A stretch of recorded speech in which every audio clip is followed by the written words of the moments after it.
지난주에는 옳게 사는 방법을 주시러 오신 주님이라는 제목으로 말씀을 전해드렸어요. 여러분들이 사는 게 중요한 거예요.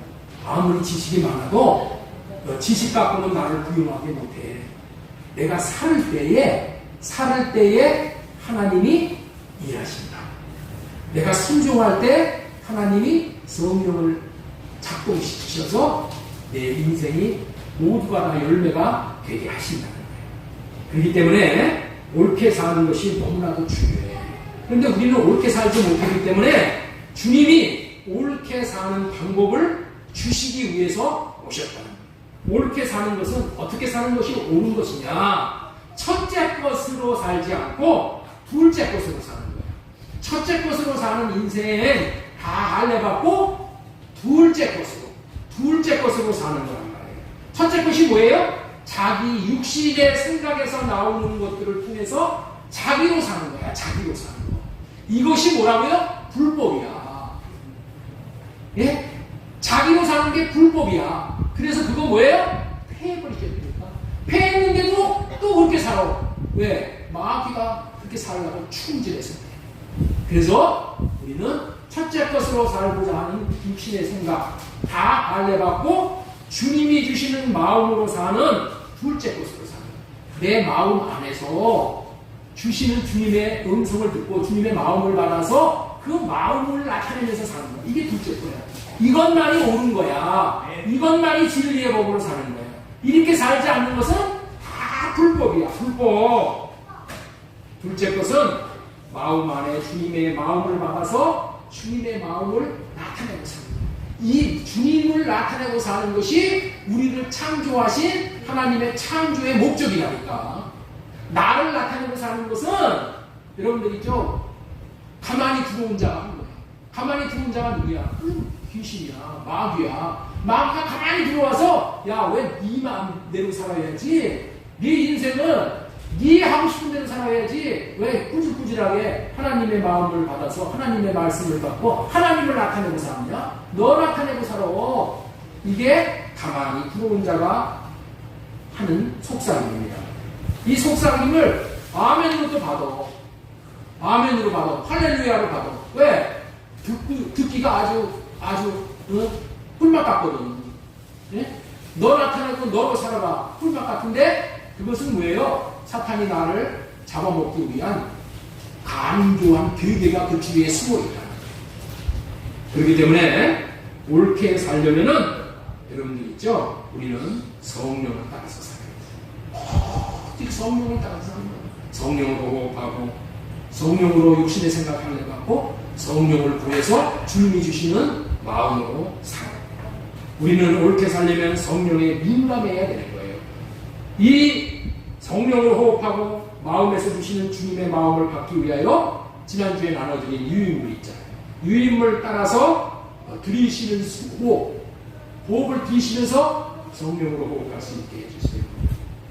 육신으로 호흡하는 것은 기도 안 하고 호흡하는 거야. 그러나 성령으로 호흡하려면 어떻게 돼요? 성령은 구해야 주시는 분이야. 내가 성령으로 호흡할 수 있게 해달라고 구하고 호흡을 하면은 하나님이 성령으로 호흡을 시켜주셔. 그래서 성령으로 들이쉬고 숨을 내쉬면서 내 육신의 생각을 할례시켜주세요. 성령으로 호흡하고 내 마음대로 살았던 거 할례시켜주세요. 내가 사랑하지 못하고 살았던 거 할례시켜주세요. 오직 주님의 마음으로 살 수 있도록 해주세요. 그리고 매사에 성령을 의지하여 산다. 여러분들 이 시간도 설교를 듣고 꽝이 되는 사람이 있고 설교를 듣고 영원히 살아나는 사람이 있어. 어떤 사람이 영원히 살아요? 성령으로 호흡하고 성령으로 구하고 사는 사람. 그러니까 여러분들 있죠? 자나 때나 우리는 눈을 뜨고 어디를 다니면서도 누구하고 말을 하면서도 우리 머리로 가가지고 아유 저놈 저거 아주 못된 말을 하네. 아유 저놈 저거 괘씸한 말을 하네. 저거 안 되겠네 하고 판단하고 정죄하고 흉보고 그러면 안 된다는 거야. 누구하고 말을 할 때도 주님 내 육신의 생각에서 나오는 거는 할례시켜 주시고 주님이 주시는 마음으로 저 사람을 섬길 수 있게 해주세요. 주님이 주시는 마음으로 저 사람의 말을 듣게 해주세요. 주님이 주시는 마음을 저분에게 흘려갈 수 있게 해주세요. 이 시간 설교를 들을 때도 어떻게 돼요? 주님, 내 육신의 생각으로 설교를 듣지 않게 하시고, 내 육신의 생각으로 그 설교를 판단하지 않게 하시고, 성령님으로 호흡하고, 성령님, 내가 주님의 마음으로 설교를 들을 수 있게 해주세요. 주님의 마음으로 이 설교에 담겨있는 깊은 뜻을 내가 깨달아 알 수 있게 해주세요. 그리고 호흡하면서 듣는 거야. 여러분들 호흡은, 여러분들 우리가 하루에는 몇만 번을 호흡을 하잖아요. 그 몇만 번을 호흡할 때 육신으로만 호흡하지 말란 말이야. 육신으로 호흡하는 것은 여러분들의 육이 살아가는 거야. 그러나 성령을 호흡하란 말이야. 내가 호흡할 때마다 성령으로 호흡할 수 있게 해주세요. 여기 가슴에다가 손을 넣는 거야. 가슴 마음을 보면서 오직 머리로 가지 말고 마음을 보는 거야. 마음에 집중해서 성령으로 호흡할 수 있게 해주세요. 숨을 크게 들이쉬고 주님의 마음으로 오늘도 사랑할 수 있게 해주세요. 주님의 마음을 나타내고 살 수 있게 해주세요. 오늘 이 설교를 주님의 마음으로 들을 수 있게 해주세요. 내가 우리 아이를 섬길 때도 하나님 내 마음으로 우리 손주를 섬기지 않게 하시고 주님이 주신 마음으로 손주를 섬길 수 있게 해주세요. 우리 시은이를 내가 주님의 마음을 받아서 섬길 수 있게. 나에게는 좋은 것이 없습니다. 나는 다 육신의 생각은 마귀가 주는 생각입니다. 내가 내 생각으로 애를 키우려니까 애들이 견딜 수 없어갖고 다 도망가는 거예요. 내 생각으로 남편에게 바가지를 굴리니까 남편이 못 살겠다고 집 나가는 거예요. 네? 내 생각으로 내가 아내를 섬기려고 그러니까 아내가 견딜 수가 없는 거예요. 주님의 마음을 주셔서 주님의 마음으로 섬길 수 있게 해주세요. 그렇게 호흡을 하면서 호흡하듯이 그걸 구하는 거야. 내가 설거지를 할 때도 아이고 이놈의 설거지 맨날 뭐시 내가 식순인가 설거지를 하고 살게 이러지 말고 주님의 마음으로 설거지 할 수 있도록 주님의 마음으로 밥을 할 수 있게 해주세요. 주님의 마음으로 밥을 하면은 밥이 맛있어져. 뭐가 맛있어져요? 목사님 그런 소리 하지 마세요. 해보면은 알아. 주님의 마음으로 설거지하고 주님의 마음으로 밥을 할 수 있고 주님의 마음으로 반찬을 하고 이러면은 주님이 그 반찬을 만드는데 밥을 짓는데 주님이 개입을 하신다니까. 그래서 그 밥도 맛있고 설거지도 기분 있게 하고 찬송 부르면서 설거지하고 그렇게 되는 거야. 어떻게 한다고요? 호흡하듯이 주님의 성령으로 호흡할 수 있게 해주세요. 들으시고 숨을 내쉬면서 주님의 마음으로 밥을 할 수 있게 해주세요. 주님의 마음으로 아이들을 섬길 수 있게 해주세요. 주님의 마음으로 내가 직장의 상사를 섬길 수 있게 해주세요. 호흡하듯이 하는 거야. 호흡하듯이. 이렇게 호흡하듯이 하게 될 때 주님의 마음을 365일 24시간 계속 나타내고 삽니다. 가뭄에 콩나듯이 할례 한번 하고 나서 그 다음에 어떻게 돼요? 할례 받고 나서 주님의 마음으로 오늘 하루 아침 살게. 아침에 하고 나서 사람을 만나면 어떻게 돼? 사람을 볼 때 벌써 어떻게 돼? 저놈이 저거 왜 나한테 저렇게 짜증을 내? 저는 못된 놈이네. 이런 마음이 나오는 거야. 한 번으로 안 돼. 호흡할 때마다 성령으로 호흡할 수 있게 해주세요. 성령을 나타내면서 할 수 있게 해주세요. 보면서도 말을 하면서도 밥을 하면서도 계속 호흡을 하면서 주님의 마음을 나타낼 수 있게 해주세요. 그렇게 호흡하면서 내쉬면서 산다는 거야. 그렇게 사는 거야. 그게 우리 둘째 것으로 사는 삶이야. 이렇게 사는 삶을 하나님께서 보시기에 옳은 삶이야. 이게 진리로 사는 거야. 이게 진리의 법으로 사는 거야. 우리가 이렇게 살지 않으면 날마다 마귀에게 잡혀. 마귀에게 붙잡힌다는 게 뭐예요? 마귀가 육신의 생각을 주어서 내가 육신의 생각을 나타내고 살면은 나는 그 순간 어떻게 돼요? 지옥으로 사는 거야. 지옥. 한 주간 그렇게 살아 생명의 움직임을 보시는 줄로 믿습니다. 못 사신 분들은 그렇게 살아보셔요. 그렇게 살아보면은 놀라운 일이 일어나는 거예요. 내 인생을 주님이 책임지시는 일이 일어나는 거예요. 주님이 그렇게 하달라고 기도를 하면은 주님이 그 기도를 들으신다니까. 성령은 기도해서 받는 거예요. 구하여서 받는 거예요. 구하고 찾고 두드려서 마태복음 7장에 구하고 찾고 두드려서 좋은 것을 받는 거예요. 좋은 것이 뭐예요? 성령이면. 누가복음 11장에 좋은 거 성령을 주시지 않겠느냐. 구하에서 성령을 받아서 성령으로 주님의 마음을 나타내고 사는 거예요. 이런 삶이 우리의 일상이 되어야 되는 거예요. 이게 복음이야. 이렇게 살면 날마다 천국을 누리는 거예요. 이렇게 살지 않으면 육신의 생각으로 살면 날마다 지옥이야. 날마다 지옥. 천국은 저 천국에 가서만 누리는 것이 아니라 이 땅에서 이렇게 삶으로 인해서 천국을 누리면서 사는 것인 줄로 믿습니다. 오늘은 세례의 바른 의미라는 그런 제목으로 말씀을 전해드리겠어요. 우리 한번 따라서 한번 하겠습니다. 세례의 바른 의미. 세례의 바른 의미. 오늘 본문에 보면은 세례에 대해서 말씀을 하고 있어요. 오늘날 많은 교회들이 세례에 대해서 세례가 뭐냐?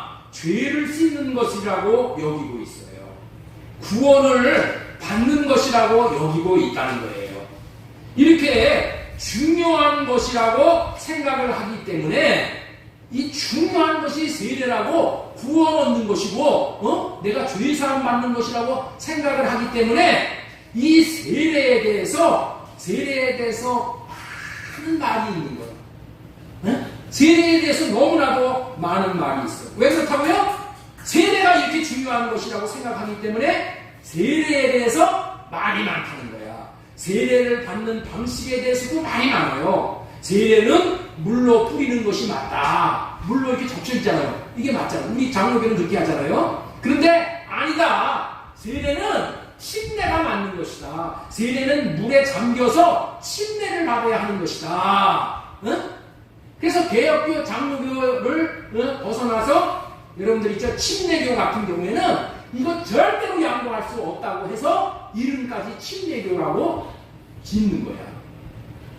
여러분들 세례파가 있어. 세례파. 이들은 엄청나게 세례를 중요시 여겨요. 그래서 서방교회는 서로마 제국의 카톨릭 교회를 얘기하는 거예요. 서방교회와 같이 다른 종파에서 받은 세례를 인정할 수 없다. 우리 교파에 왔으니까 세례 다시 받아야 된다 한다는 의미로 제세례파, 다시 세례를 받아야 된다, 이런 파가 있어. 여러분들 이 파에서는 유아 세례도 인정을 안 해요. 말도 많고 의견도 많고 싸움도 많은 것이 세례라는 거예요. 그러나 이렇게 말도 많고 싸움도 많다는 것은 다른 한편에서 보면은 그만큼 세례가 중요한 것이라는 반증도 되는 거예요. 세례가 죄의 용서와 구원의 의미로 받아들이고 있기 때문에 이렇게 세례를 가지고 심각한 지경까지 이르기까지 그렇게 아주 말이 많은 거예요. 그러나 오늘 저를 통해서 주시는 성령의 음성을 통해서 세례의 참된 의미를 깨달으면 잠잠해질 수가 있게 되는 거예요. 그뿐 아니라 우리 문집사님 어디 가셨어요? 네, 듣고 있습니다. 예. 잘 들으시면은 아주 유익이 돼요. 제가 거듭 말하지만은 제 마음이 문집사님한테 가 있어. 그래서 제 관심을 끄는 거예요. 여러분들도 좀 제 관심을 좀 많이 끌으세요. 다 관심이 있지만은, 앞으로 우리가 가야 할 목표도 오늘 말씀을 잘 들으면은 이제 어떻게 내가 나아가야 될까, 이것이 분명해지는 거예요. 정확한 삶을 살 수 있게 될 줄로 믿으시기 바랍니다. 오늘 본문에서는 세례라는 말이 많이 나오지만은 세례의 종류 3가지다. 이렇게 정리가 딱 될 수가 있는 거예요. 따라서 우리 한번 보겠습니다.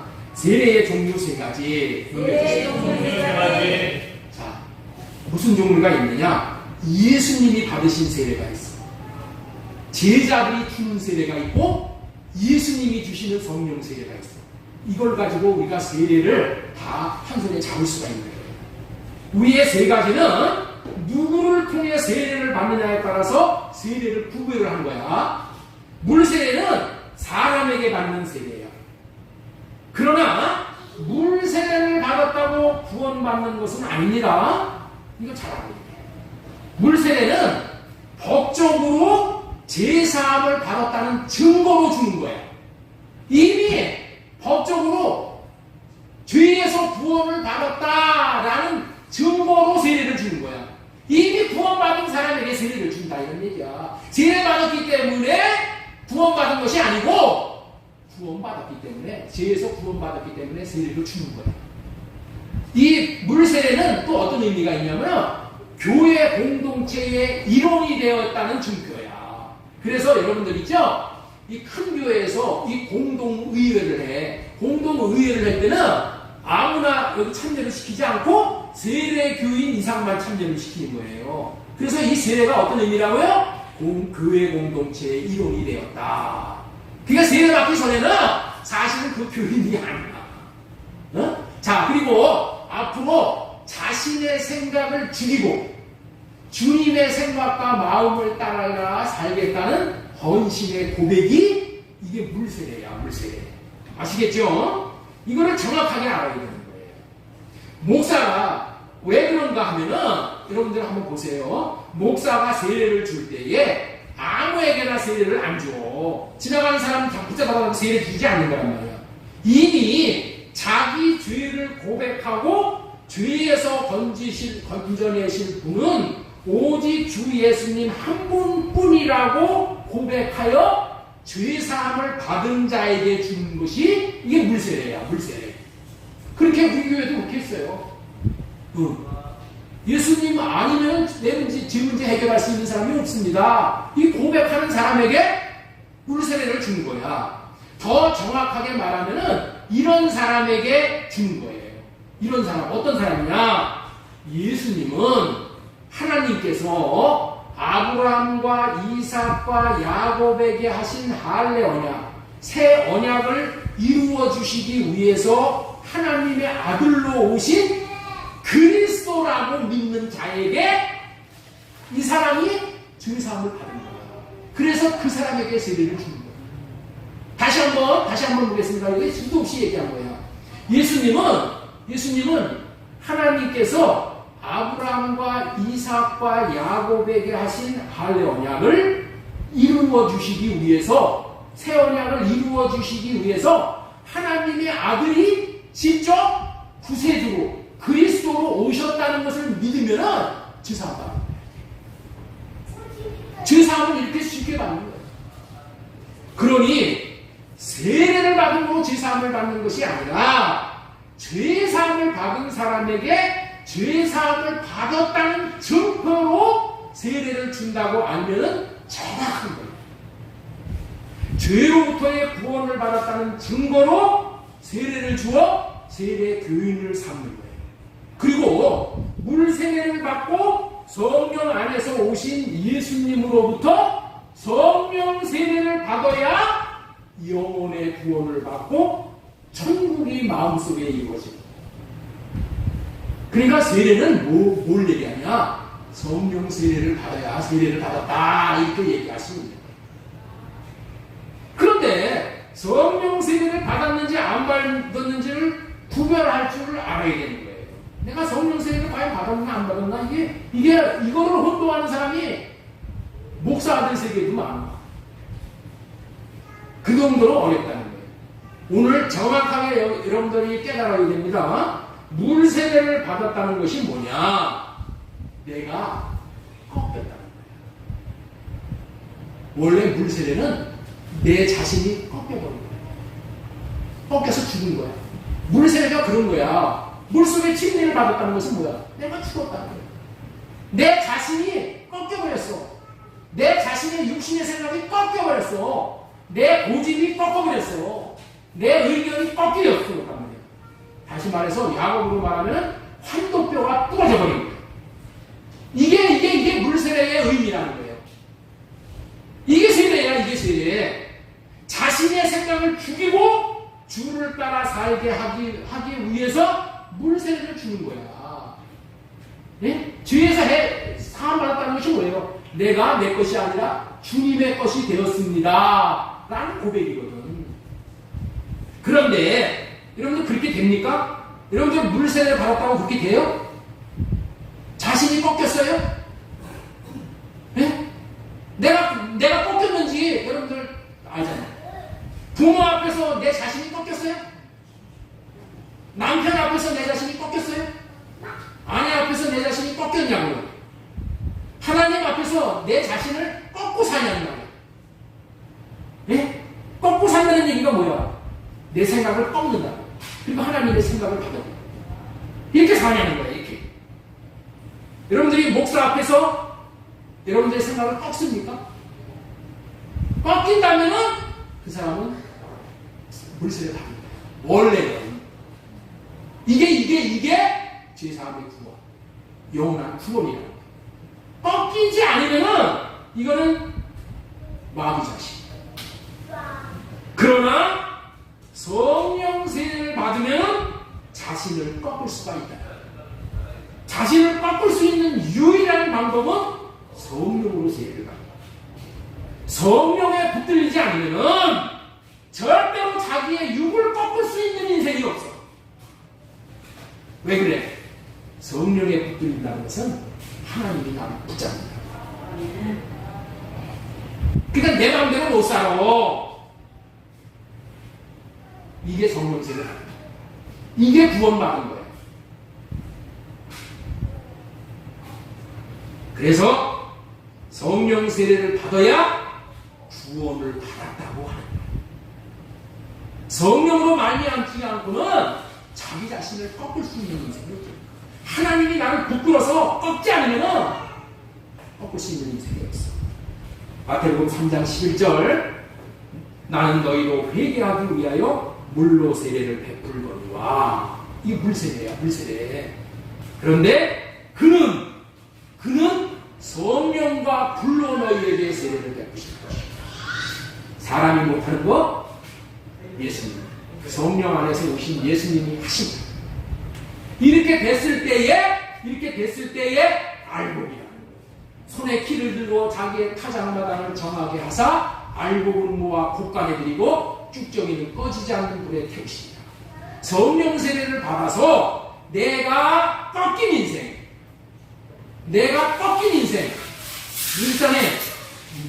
문지선에 예. 뭐가 꺾였냐고요? 내가 꺾인 일이에요. 내가 꺾여. 남편 앞에서, 아내 앞에서, 부모 앞에서, 목사 앞에서, 하나님 앞에서 내가 꺾일 수 있으면은 이 사람은 어떤 사람이라고요? 성령의 사람. 이 사람은 어떤 사람이라고요? 알고. 이게 알고. 이런 사람을 하나님이 쓰십니다. 예수 그리스도께서 친히 성령으로 성령의 세례를 주시고 성령 세례를 받아야 자신을 꺾는 인생이 되어지는 것이고 그 인생을 알곡이 되었다. 여러분들한테 분명히 얘기해. 성령 세례를 받는다는 것은 성령님께서 알곡이 되었다라고 확정하는 일을 찾으십니다. 물세례를 받고 물세례의 삶을 살면은 내 자신 정말 꺾는 인생을 사는 거예요. 네? 물세례를 받고 꺾는 인생을 살고 이 꺾이면은 다 꺾였다 하고 성령으로 인쳐주시는 것이 그게 성령 세례라는 거예요. 여러분들 있죠? 우리 한국교회가 그동안 잘못 가르친 게 뭐냐면은 어떤 교회 때문에 그래. 교회에서 뭐냐면 방언 받는 것이 성령 세례 받는 것이다. 여러분들 있죠? 방언 받은 것은 뭐냐? 방언은 은사야, 은사.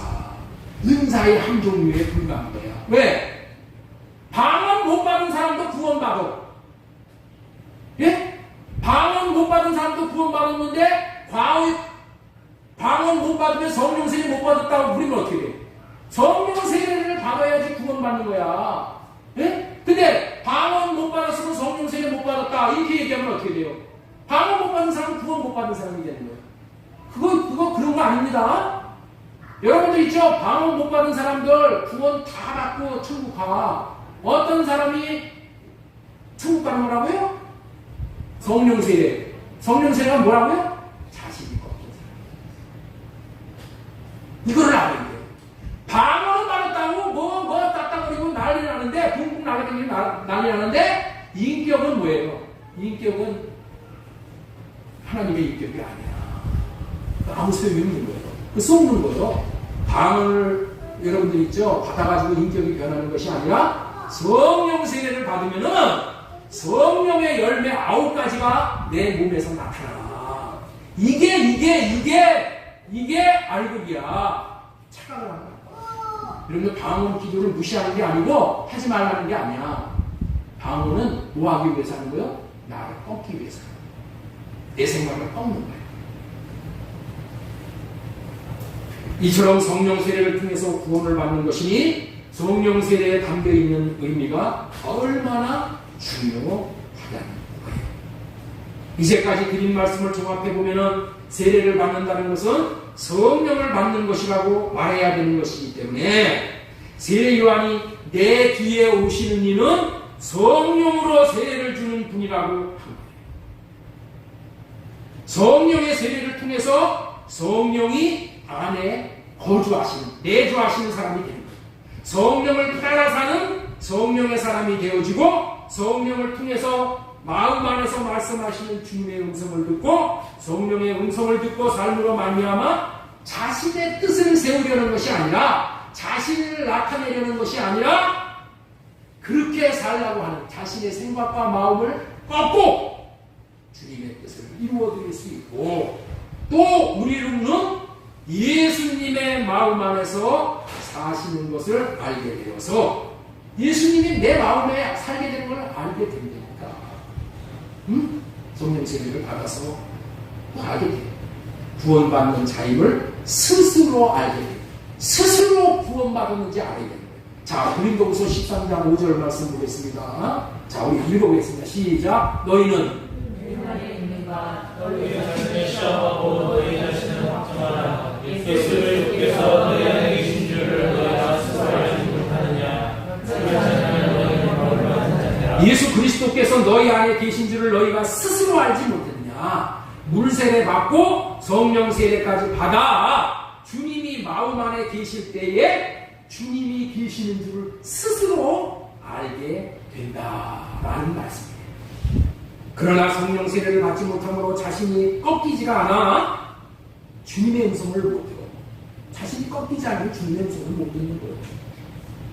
자신 안에 주님이 계신 줄을 알지 못한다면 버림받은 자가 되어진다는 것을 기억하고 우리는 태평하게 인생을 육신의 생각을 따라서 세상에 빠져서 살면은 안 돼.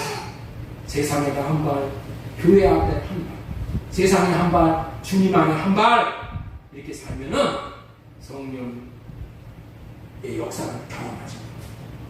성령 세례를 받는 일에 최선을 다할 때임을 명심해야 합니다. 지금이 은혜받을 만할 때, 지금 이런 말씀을 주시면은 내 인생이 성령 세례를 향해 달려나가야 되겠구나 이걸 깨닫게 돼요. 세례에 대해서 여기까지 아는 것만도 세례의 대단한 의미를 깨달아야 돼요. 그런데 오늘은 세례의 바른 의미라는 설교 제목의 말씀을 통해서 새로운 은혜를 주시기를 기뻐하시는 주님께서 오늘은 더 깊은 세례의 단계까지 우리를 인도하시오. 저와 여러분들에게 세례에 대한 깊은 은혜의 방에 잠길 수 있게 해주실 줄로 믿습니다. 오늘 읽은 본문의 말씀에서 세례라는 말이 많이 나오지만 딱 정리를 하면 세례의 종류는 3가지다 이렇게 말씀을 드렸다고 했죠. 자, 세례의 종류 첫 번째 예수님이 받으신 세례, 제자들이 주는 세례, 예수님이 주시는 성령 세례. 자, 먼저 예수님이 받으신 세례에 대해서 말씀을 드리려고 해요. 너무 중요합니다. 예수님은 공생애를 시작하시면서부터 세례 요한으로부터 세례를 받으셨어요. 세례 요한으로부터 예수님이 받으신 세례는 너무너무 중요한 세례예요. 그런데 그 의미를 모르니까 그냥 건성건성으로 넘어감으로 말미암아 제3에 대한 확신이 없어. 여러분들 제3에 대한 확신이 없으면 안 됩니다. 제3에 확신이 없으면 마귀의 밥이야. 마귀가 날마다 참수해. 그래도 그냥 당하고 말해야 돼. 내가 그럼 제3에 대한 확실한 증거, 확신이 있으면은 마귀가 나를 참수하려고. 너 죄인이지. 너 죄인이 참수하려고 할 때 무슨 소리냐? 나는 죄사함 받은 의인이다. 이렇게 얘기할 수 있는. 그럼 마귀가 따라요. 마귀가 당해내지 못해. 예수님이 요한에게 세례를 받으러 이렇게 요한 앞으로 나오셨습니다. 예수님이 요한에게 세례를 받으러 나오시자 세례 요한이 상당히 당황을 하여서 이렇게 말을 하는 거예요. 아니, 제가 예수님에게 세례를 받아야 마땅한데 어떻게 제가 주님께 세례를 받을 수가 있습니까? 라고 말하는 거예요. 예수님은 이렇게 함으로, 세례를 주고받음으로 우리가 모든 의를 이루는 것이다, 이렇게 말씀하셨어요. 예, 우리 쉬운 성경 공동번역으로 마태복음 3장 13절, 그 즈음에 예수님께서 세례를 받으시려 갈릴리로 떠나 요단강으로 요한을 찾으러 오셨다. 그러나 요한은 제가 선생님께 세례를 받아야 할 터인데 어떻게 선생님께서 제게 오십니까? 하고 굳이 사용하였다. 예수님께서 요한에게 지금은 내가 하자는 대로 하여라.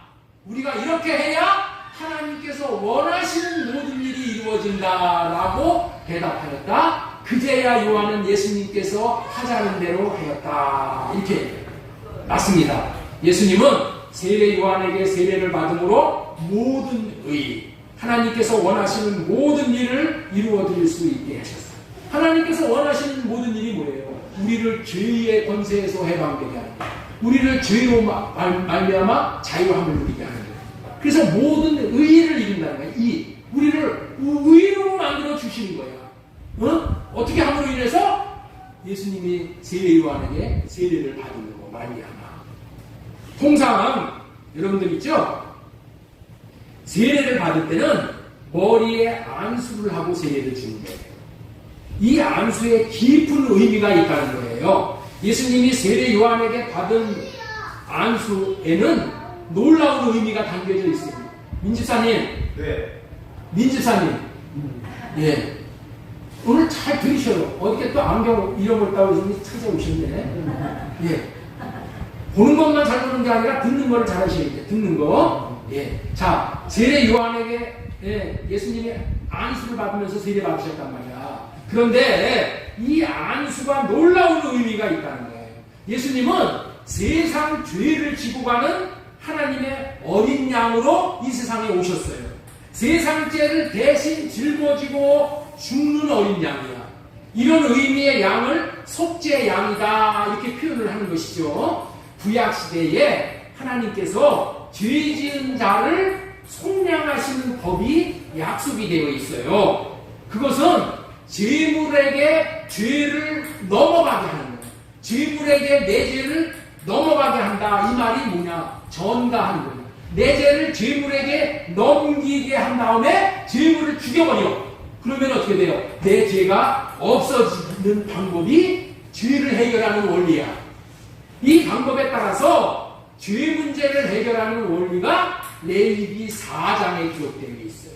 레위기 4장, 여러분들 잘 보세요. 자, 평민이 죄를 범할 때 어떻게 하냐? 평민 한 사람이, 양민 한 사람이 죄를 범해서 죄인이 됐어. 그럴 때 어떻게 되냐? 평민 한 사람이 죄를 범하였으면은, 그래서 이제 죄가 깨닫게 됐을 때는 죄물을 준비해. 죄물을 준비하는데 암염소 한 마리를 제물로 준비해가지고 제물을 이제 제사장에게 이제 들고 와. 그러면 제사장에게 들고 오면은 제사장 앞에서 여기 보면은 암염소에다가 안수를 해. 안수를 하면서 내 죄가 너에게 넘어갈지어다. 이렇게 안수를 해. 그러면은 내 죄가 이 암염소에게 다 넘어가는 거야. 그리고 암염소를 칼로 목을 따서 죽이고 그 피뿌림을 내가 받는 거예요. 네? 그럴 때에 어떤 일이 벌어지냐? 내 죄가 깨끗하게 해결받는 원리를, 법을 이렇게 만들어 주셨어. 양민이 죄를 범했을 때. 그 다음에 두 번째, 레위기 4장 3절에 보면은 제사장이 죄를 범하는 거야. 여러분들 있죠? 제사장이 죄를 범한다는 얘기는 목사가 죄를 범하는 거야. 요즘 말로 말하면 목사가 죄 범할 수 있어요, 없어요? 목사도 죄 범할 수 있어. 육신의 몸을 입고 사는 목사이기 때문에. 그럴 때는 어떻게 하냐? 이 3절에 보면은 흠없는 수송아지 넘겨주세요. 여기 보면은 4절 보세요. 그 수송아지를 끌어다가 여러분들 암염소가 비싸, 수송아지가 비싸? 송아지가 비싸지. 여러분들 있죠? 직분이 높은 사람이 죄를 범하면은 더 죄가 크다는 얘기예요. 모르고 지은 죄하고 목사들이 알고 짓는 죄를 보면 더 큰 거야. 그러면은 수송아지를 이제 끌고 와서 수송아지 머리에다가 안수를 하는 거예요. 누가? 제사장. 내 죄가 다 넘어가라. 그리고 그 수송아지에 안수해가지고 내 죄를 다 수송아지에 떠넘기고 나서 이 수송아지를 죽이는 거야. 죽이면 어떻게 돼요? 죄가 없어지는 거야. 그 피를 제단에다가 뿌리는 거예요. 이게 제사장이 죄 해결 방법이에요. 그 다음에 족장. 그 족속 있잖아요. 한 족속, 이씨 족속, 박씨 족속, 이렇게 가문이 모여 사는 그 동네에 족장이 죄를 범했어. 그러면 어떻게 되냐? 족장이 죄를 범했을 때는 수염소, 금없는 수염소를 끌고 와가지고 거기다가 안수를 해서 죄를 해결하는 거예요. 이와 같은 원리를 따라서 예수님은 만백성의 죄를 해결하기 위해서 오신 어린 양 제물로 오셨다는 거예요. 예수님은 이 제사함의 약속을 이루어 주시기 위해서 어린 양으로 오셨다는 거예요. 제물로 오셨어. 자, 요한복음 1장 29절 보겠습니다. 자, 우리 읽겠습니다. 시작. 이튿날 예수께서 자기의 양심을 보고 이르되 세례요한이 예수님에게 세례를 주실 때에 어린 양이신 예수님의 머리에다가 안수를 하는 거예요. 그러면 제사법에 따라서 세례 요한의 죄를 제물 대신 예수님에게 안수하여 요한 자신의 죄를 예수님에게 넘어가게 하는 거예요. 그리고 나서 예수님은 어떻게 돼요? 제물을 죽이듯이 십자가에다가 못 박아서 예수님을 죽인다는 거예요. 그러면 어떻게 돼요? 세례 요한의 죄가 해결돼요. 이게 뭐냐? 세례 요한이 예수님에게 준 세례라는 거야. 아시겠죠? 예수님이 세례 요한에게 주신 세례는 이게 특별한 뜻이 있어. 그런데 우리는 예수님이 십자가에서 죽으시고 부활하심으로 인해서 온 인류의 죄가 다 사해졌다고들 그렇게 말하고 있잖아요. 그렇죠? 예수님께서 십자가에 죽으심으로 인해서 온 인류의 죄가 다 해결됐다고 이렇게 믿고 있잖아요. 여기서 의문점이 생기는 거예요.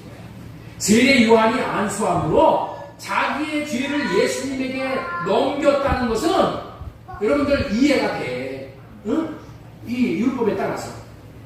예? 전가했다. 죄를 전가했다. 이거는 뭐예요? 잘못이나 책임을 남에게 떠넘긴다. 이걸 전가라는 거예요. 전가. 세례 요한의 죄를 예수님에게 떠넘겨버렸어. 전가했어. 그래서 세례 요한의 죄가 사함받았다는 것은 이해가 돼. 네? 그런데 전 인류의 죄가 다 사함받았다는 것은 이게 이해가 안 되잖아. 우리는 우리의 죄까지 예수님이 십자가에 죽으심으로 인해 사함받았다고 하잖아. 근데 우리는 뭐예요? 그 시대의 사람도 아니고 예수님을 본 적도 없는데 어떻게 우리의 죄까지 예수님에게 넘어가서 예수님이 해결했다고 이렇게 얘기할 수가 있냐는 거예요. 도무지 믿을 수가 없는 일이야. 그런데 믿을 수 있어야 된다. 믿을 수 있게 성경에 증거를 제시해 주셨다. 내 죄도 해결되었다는 믿을 수 있는 근거가 있다는 거야. 성경은 항상 대표성의 원리를 따르는 거예요. 죄가 아담 한 사람을 통해서 이 세상에 들어왔듯이 두 번째 아담으로 오신 예수 그리스도 한 분으로 인해서 죄가 다 해결되는 거예요. 레위기 4장 13절에는 장로가 등장을 해. 장로. 네? 장로가 등장을 하는데 우리는 이 장로에 우리의 시선을 집중해야 됩니다. 레위기 4장 13절 보겠습니다. 만일 이스라엘 온 회중이 여호와의 계명 중 하나라도 부지 중에 범하여 허물이 있으나 허물은 죄야. 온 회중이 죄를 지었다는 거예요. 한 사람이 죄를 지었을 때는 한 사람이 죄물을 끌고 가서 안수하고 죽이면 죄가 해결돼. 그런데 온 회중이 죄를 지었을 때는 그 백성 전체가 하나님 앞에 나와서 죄물을 끌고 나오는 것이 아니라 어떻게 한다? 회중의 장로들이 여호와 앞에서 그 수송아지 머리에 앉아서 수송아지를 끌고 와가지고 장로가 백성들의 죄를 전체를 위해서 송아지에다가 안수다. 예? 전체의 죄는 대표가 안수다. 장로는 누구냐면 나이가 많은 사람, 제일 많은 사람, 그 중에서 제일 존경받는 사람, 제일 큰 사람을 장로라고 합니다. 이 사람을 대표로 해서 장로가 제물에다가 온 회중을 대표해서 안수를 하고 그 송아지를 잡아 죽이면은 모든 백성의 죄를 하나님께서 사해 주셨다는 거야. 여러분들, 이것이 온 회중이 속죄함을 받는 원리다. 그런데 여러분들 있죠? 우리는 꼭 기억을 해야 돼. 장로가 안수할 때 온 백성의 죄가 죄물에게 넘어가게 한 다음에 그 죄물을 죽이게 함으로 온 백성의 죄가 사해졌는데 온 회중보다도 더 큰 모든 인류의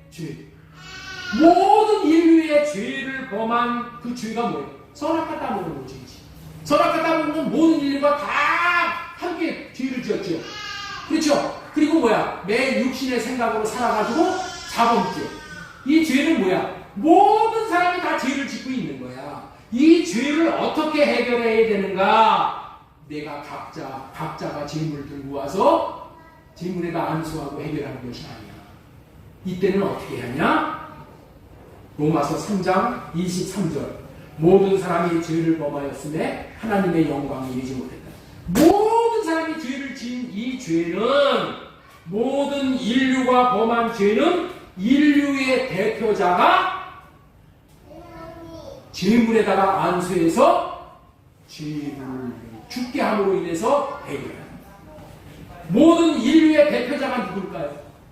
모든 인류의 대표자가 누굴까? 그것이 세례요한입니다. 왜 대표자가 될 수 있는가? 마태복음 11장 10절 말씀, 1절 말씀이었습니다. 내가 진실로 너희에게 말하노니 여자가 낳은 자 중에 세례 요한보다 큰 이가 일어남이 없도다. 여자가 낳은 자 중에서 세례 요한이 어떤 자라고요? 가장 큰 자야. 네? 세례 요한이 뭐라고요? 장로야, 장로. 그래서 세례 요한이 모든 인류를 대표해서 가장 큰 자, 장로가 제물에다가 대표해서 안수를. 제물이 누구야? 예수님. 예수님 머리에다가 안수를 함으로 인해서 우리의 모든 죄가 다 예수님에게 넘어가는 거예요. 그래서 예수님이 그 죄를 다 짊어지고 모든 무거운 짐을 다 지고 죄짐 맡은 우리 구주 어찌 좋은 친구인지 우리의 죄짐을 예수님이 다 떠났다. 언제? 세례 요한이 세례를 주면서 안수할 때 다 넘어갔다. 그래서 우리의 모든 죄가 다 해결. 여러분들 있죠? 그렇기 때문에 우리가 물세례를 받고 무슨 침례를 받고 그러면서 우리의 죄가 해결되는 게 아니야. 우리가 해결할 수가 없는 거예요. 어떻게 해서 우리의 죄가 해결된다고? 세례 요한이 예수님에게 안수할 때 우리의 모든 죄가 다 넘어가서 예수님이 십자가에 올라가서 죽으심으로 인해서 우리의 모든 죄는 다 해결되는 거예요. 여러분들 히틀러와 같은 몇백만 명을 죽인 히틀러, 이 죄가, 히틀러의 죄가 예수님에게 넘어갔을까 안 넘어갔을까? 넘어가. 김일성이도 김일성이도 몇백만 명을 죽였어. 스탈린 몇천만 명을 죽였어. 그 다음에 요즘에 푸틴이 얼마나 많은 사람을 지금 죽여. 이 죄가 예수님에게 넘어갔을까 안 넘어갔을까? 다 넘어가. 다 넘어가. 그때 다 넘어가. 인류의 모든 죄가 다 넘어가. 다 넘어갔어요. 여기 누구를 빼놓고도 한 사람도 예외 없이 예수님이 세례 요한이 모든 인류를 대표해서 안수할 때 인류의 모든 죄가 다 예수님에게 넘어가. 그래서 그때 죄가 없어진 거예요. 근데 문제는 뭐냐? 예수님이 이렇게 죄를 떠안고 십자가에 올라가서 죽으심으로 인해서 우리의 죄를 해결하실 것이라는 할례 언약을 믿지 않아가지고 문제가 생겨요. 믿지 않는 사람은 이렇게 죄를 사해줬다라는 것을 받아들이지 않는 사람은 죄 문제를 해결할 수가 없어요. 그렇기 때문에 우리는 여러분들 있죠? 이제는 내가 죄를 지었기 때문에 지옥 가는 것이 아니라 예수님이 죄를 해결해 주셨다는 것을 믿지 않기 때문에 지옥 가는 거예요. 모든 죄가 다 넘어갔어. 이것만 믿으면은, 그러니까 이 언약만 믿으면은 하나님께서 아브라함과 이삭과 야곱에게 하신 할례 언약, 새 언약을 이루어 주시기 위해서 예수님이 하나님의 아들로 그리스도로 오셨다는 것을 믿는 사람은 모든 사람이 다 죄를 다 해결합니다. 그래서 죄로부터 자유한 죄사함에 여러분들 있죠, 확신을 갖게 되는 거예요. 이게 이렇게 중요한 거예요. 이 의미가 이렇게 중요해요. 이게 모든 의미, 모든 사람을 의미로 만들어주는 그 시점이 바로 그 시점이야. 인류의 모든 죄를 없이 하는 방법. 세례 요한이 장로의 자격으로 예수님에게 안수함으로 인해서 세례 요한의 죄뿐만이 아니라 저와 여러분들의 모든 죄가 다 넘어갑니다. 네? 이때 넘어간 거예요. 이게 죄가 다 넘어간 거야. 그렇기 때문에 무슨 뭐 물세례를 받아야지 무슨 뭐 죄가 해결된다. 뭐 침례를 침례를 받아야지 해결된다. 이런 얘기 할 필요 없어. 이런 얘기 할 필요 없어. 다 넘어갔어요. 죄 문제는 예수님이 세례 요한으로부터 세례 받고 십자가에서 다 해결합니다. 다 해결합니다. 나의 공로와는 아무 상관없이 세례 요한에게 세례를 받을 때 안수받음으로 모든 죄가 예수님에게 넘어가서 해결됩니다. 여러분들 전라도 사람들은 지금도 그런다는 거야. 다른 사람의 죄는 다 넘어갔어도 전두환의 죄는 안 넘어갔다고 해요. 네? 네, 전라도 사람들이 아주 전두환이 때문에 많은 사람이 죽었죠. 그런데 전두환 씨의 죄도 넘어갔다 안 넘어갔다? 예수님에게 다 넘어갔다. 근데 문제는 넘어간 것을 믿지 않아요. 그래서 지난주에 나누어드린 유인물에서 우리가 성령으로 호흡하는 기도 1번째가 뭐예요? 1번째. 성령으로 호흡하게 해주세요. 1번째. 우리의 모든 죄가 주님께 넘어갈 수 있게 해주셔서 감사합니다. 우리의 모든 죄가 주님에게 넘어가. 여러분들 죄 사함을 받지 못하면은 마귀의 종으로 사는 거예요. 마귀에게 붙잡혀서 사는 거예요. 그래서 죄 사함의 은혜를 우리 주님께서 제일 먼저 우리에게 주십니다. 죄 사함.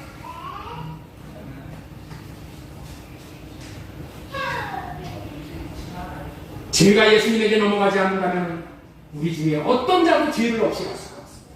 죄를 없이 하지 못한다면 성령 안에서 오시는 예수님이 우리 마음에 오실 수가 없는 겁니다.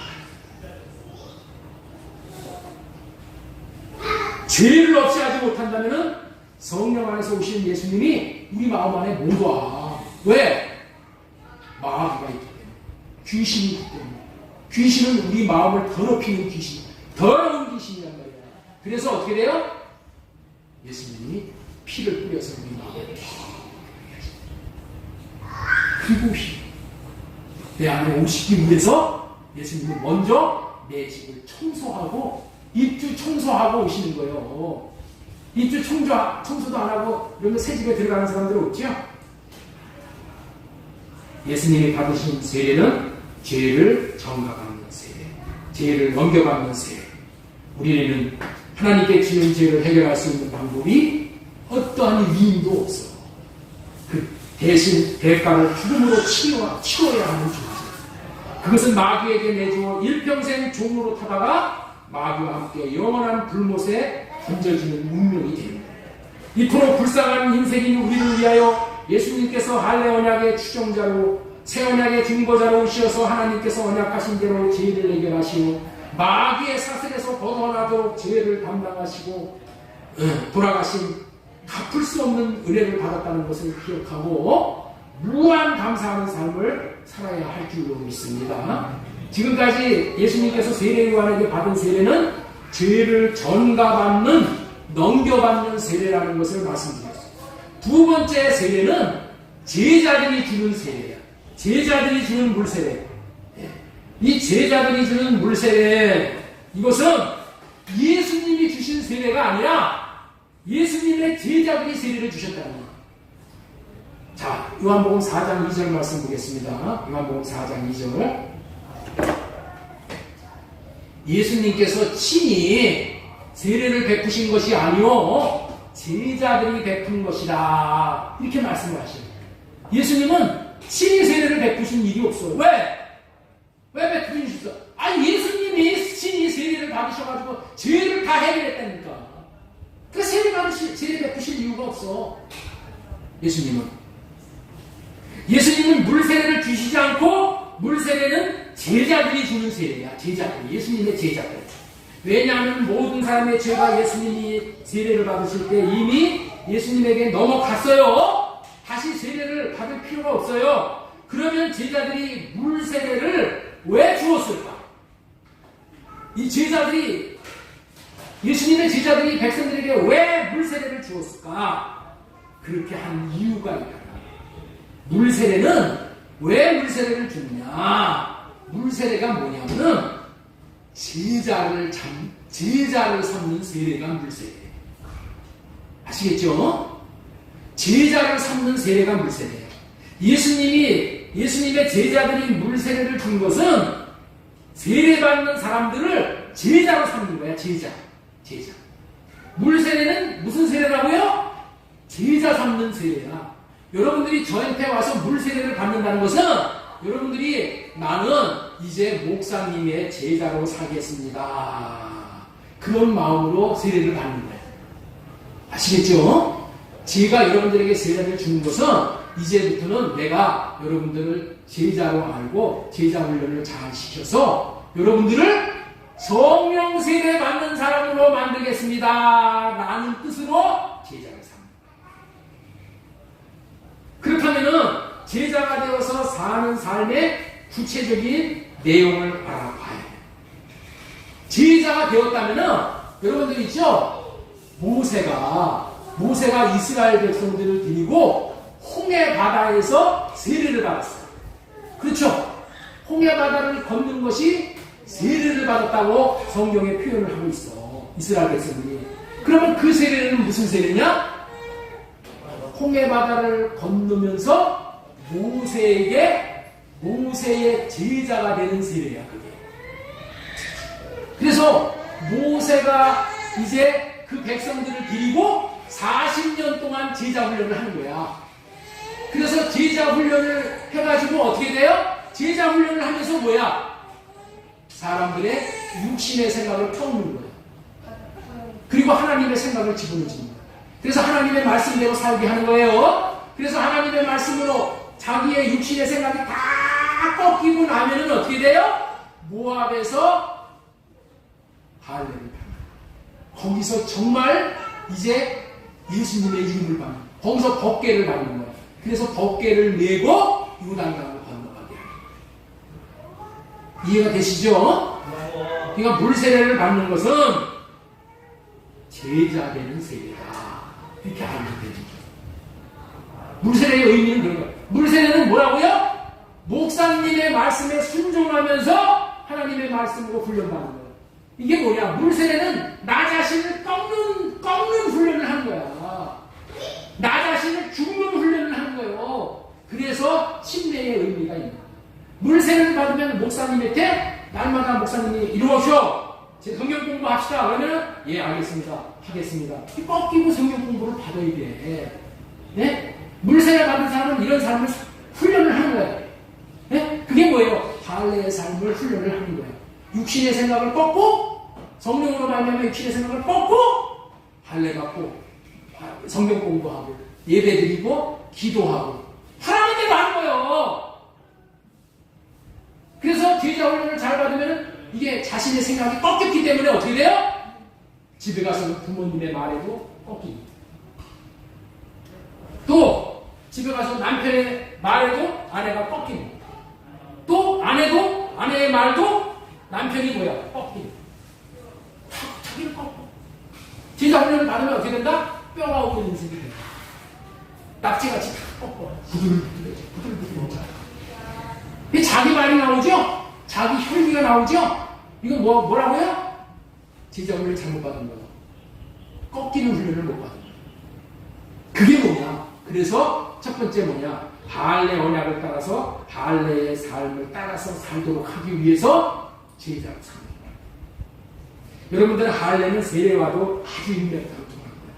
세례는 자신은 물에 잠겨 죽고 영으로 살아나는 거잖아요. 할례가 뭐야? 자신의 육신의 생각을 꺾는 거야. 뭘로? 성령으로. 나로는 못 꺾고. 그렇기 때문에 여러분들 있죠? 제자 훈련을 받는 사람들은 반드시 뭐래요? 기도하는 거예요. 하나님, 내가 목사님의 말을 듣는 내 마음에서 막 이런 게 올라와요. 아이고, 목사님은 이 저도 못 살면서 나보고는 뭐 이래라 저래라 잘했다 잘못했다 그런 소리를 해요. 하나님, 아이고 나 제자 훈련 때려치고 싶어요. 이거 뭐야? 꺾이는 게 아니야. 꺾어야 돼. 네? 부모가 무슨 말을 하면 꺾여야 돼. 이게 꺾이지가 않아. 쌩쌩해. 그건 뭐예요? 성령 세례를 받을 단계가 안 됩니다. 자꾸만 제자 훈련을 통해서 꺾이는 거예요. 할례를 자꾸만 받는 거예요. 성령으로. 할례가 뭐예요? 나를 뽑는 거예요. 내 육을 뽑는 거예요. 그게 할례니까. 여러분들께서 지난주에도 유행을 나눠드리면서 성령으로 호흡하고 성령으로 말미암아 내 육신을 꺾고 주님이 주시는 마음으로 살자고 훈련하는 거예요. 훈련이 안 되면은 여러분들 2단계에 못 가는 거예요. 성령 세례는 그냥 어느 날 같자니 무슨 뭐 방언 기도하면 딱딱딱 하면 나 성령 세례 받을까 이렇게 생각하면 그건 큰 삶이에요. 생명은 그렇게 못 가는 거예요. 자꾸만 세례를 통해서 내 자신을 꺾고 또 꺾고 꺾이는 거예요. 그래서 성령으로 인하지 않는 나를 꺾을 수가 없어. 그래서 성령을 구해서 할례받고 성령을 구해서 사랑함으로 성전이 지어져서 이름을 받는 과정이 할례의 삶이잖아요. 이런 삶에 이르도록 경건의 훈련인 제자 훈련을 받는 거예요. 경건의 훈련이 뭐예요? 머리 대신 주님으로 사는 훈련이야. 이 훈련을 통해서 성령으로 할례받고 성령으로 말미암아 하나님의 사랑을 하게 되면은 어느덧 성전이 지어져서 이름을 받도록 하는 훈련이 이제 다 된 자에게 예수님은 성령으로 세례를 주는데 그 세례를 준다는 게 뭐예요? 그게 이름 받는 거예요. 성령 받는 거예요. 성령은 뭐예요? 내주하시는 성령이 있고 바깥에서 일하시는 성령이 있어요. 바깥에서 감화 감동을 줘가지고 너 제자 훈련 받아. 너 교회에 가서 목사님 말씀에 순종해라. 성령님 자꾸만 음성을 들려주실 때 바깥에서 들려주시고 그럴 때마다 불복하고 꺾이고 그래서 과정을 거쳐서 가는 거예요. 그래서 하나님을 사랑하고 이웃을 사랑해서 성전이 다 지어지면은 성전을 왜 짓는다 그랬어요? 이름을 주시기 위해서. 내 안에 그리스도의 이름이 있으면 법을 받은 거예요. 생명을 받은 거예요. 이름을 받은 것이 하나님의 마음이 여기 딱 드는 거예요. 내 안에 계셔. 내 안에 계신 주님의 음성을 듣고 살게 하는 것이 이게 뭐예요? 성령 세례의 목표예요. 그렇게 하시기 위해서 우리를 뭘로 부르신다고요? 제자로 부르셔. 우리에게 뭘 준다고요? 물세례를 주는 거예요. 물세례를 주는 이유가 죄 사함 받기 위해서라면은 예수님이 받은 세례로 충분해. 그러나 제자들이 우리에게 세례를 주는 것은 뭐야? 제자들이 제자들을 삼는 거예요.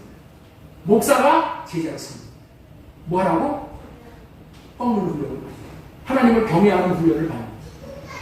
이게 다 되면은 성령 세례 받아가지고 성령이 내 안에 계시고. 그럼 이제는 어떻게 돼요? 성령의 음성을 듣고 살아.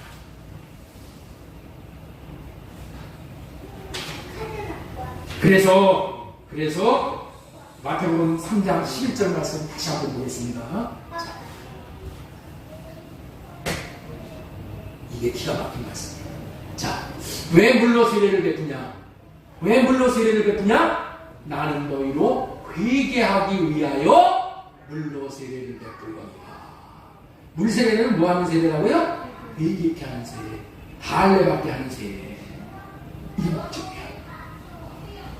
물 세례는 뭐라고요? 제자가 되어져서 목사한테 매일 성경을 말씀을 공부하면서 이것도 내가 잘못했고 이것도 내가 잘못했고 이것도 잘못했고 이것도 잘못했구나. 그 잘못 지적받고 뭐 하는 거예요? 그거 회개하는 거예요. 근데 그게 싫은 거예요. 맨날 잘못했다니까. 네? 맨날 잘못했다니까. 아, 내가 뭘 잘못한 게 있어. 아, 내가 먹고 내가 사는데 뭘 나한테 잘못했다고 맨날 나하고 잘못했다고 해. 에이, 이런 놈은 교회 못 나가겠다. 집어치고 나가. 나가는 건 자유야. 그런데 뭐는 못 받아? 성령 세례는 못 받아. 내 자아가 깨집니다. 이 세례가 무슨 세례라고 하면 무슨 세례는? 내 자아를 죽이는 세례예요. 한 번에 안 죽어. 하나님, 내가 안 죽습니다. 나를 죽여주십시오. 하고 그냥 목사님의 딱 한마디 딱 두고 나가면은 뭐 뛰쳐나갈 생각만 하는 것이 아니라 하나님, 내 안에 이런 목사님한테 이게 좋지 않은 이 감정이 막 올라오네요. 들으면은 내 안에 화가 올라오네요. 하나님, 내 모습을 보여주셔서 감사해요. 내가 이런 모습인데 이런 모습을 주님의 빛을 비춰주셔서 감사해요. 내 이 모습을 할례시켜주세요. 할례시켜주세요. 이거 꺾어주세요. 예? 이렇게 하는 거야. 이게 뭐라고요? 이러기 위해서 물세례 준다. 물세례가 뭐라고요? 죽는 거. 할례받는 거. 그래서 이 탕기가 이렇게 잠깐만 되다 보면은 꺾이고 그럼 다 뼈가 다 빠져나. 뼈가 없어. 여러분 쓸개가 없다고 그러죠? 뼈 없는 사람이 왜 이래? 어디 가서 누구한테 무슨 말을 한마디 하더라도 저 사람 또 뼈 있는 소리를 했네. 그러죠? 뼈 있는 소리를 들으면은 이 상처가 되잖아. 그렇잖아요. 말을 할 때도 할례받고 말하면 뼈가 없다니까. 그게 상대방 사람들이 좋아해. 부담 없어. 근데 내가 뼈 있는 얘기를 하니까 아이고 못 살겠다고 떠나.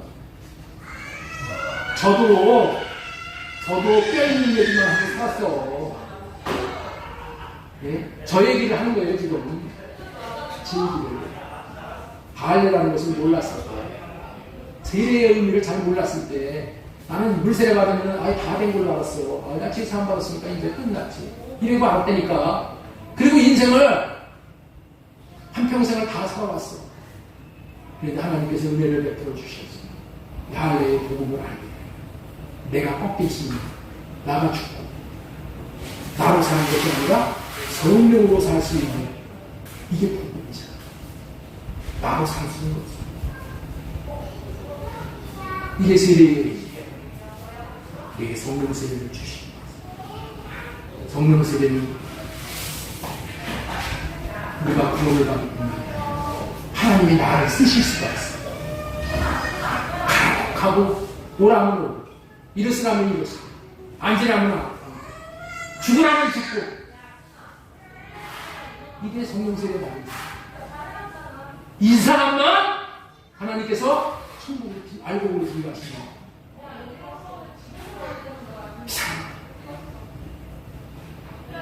근데 우리는 예수 믿었고 다 됐다고 생각하고 맨날 놀아다니잖아요. 다 되긴 뭘 다 돼. 예수님이 오셔서 성령 세례를 주시기 위해서 오신 거예요. 그럼 예수님이 안 오셔도 될 거, 괜히 오신 거예요. 성령 세례가 필요 없어요. 그렇죠? 민주사님 그래야 안 돼요. 성령 세례 받을 생각을 안 하면 예수님이 오실 이유가 없었던 거예요. 예수님은 성령 세례를 주시기 위해서 오신 거예요. 이 깊은 의미를 우리가 깨달아요. 이제 이제부터 내 목표가 뭐예요? 성령세례 갑니다. 목표가 뭐예요? 성령 사랑해서 사랑을 하는 거는 내가 있어서는 남을 사랑 못해. 내 새끼만 사랑하지. 네? 남을 사랑하고 원수를 어떻게 사랑해? 내가 죽어야지. 내가 꺾여야지 남을 사랑할 수 있어. 주님이 사랑하라고 하는 거. 네? 주님이 죽으라고 죽는 거. 이런 삶을 사는 것이, 살 수 있는 것이, 하게 하는 것이 성령세례예요. 우리의 목표가 여기에 있다는 것을 예. 여기에 목표를 향해서 달리는 것입니다. 성령세례의 주님, 이름을 받은 주님, 우리 주님을 나타내고 사는 위해서 너는 내 뜻을 다 이루었다. 네가 내 일을 하니 내가 네 일을 하겠다. 이런 주님의 위해서 축복을 다 받아 우리는 저와 여러분 되어주기를 주 예수님의 이름으로 축복합니다.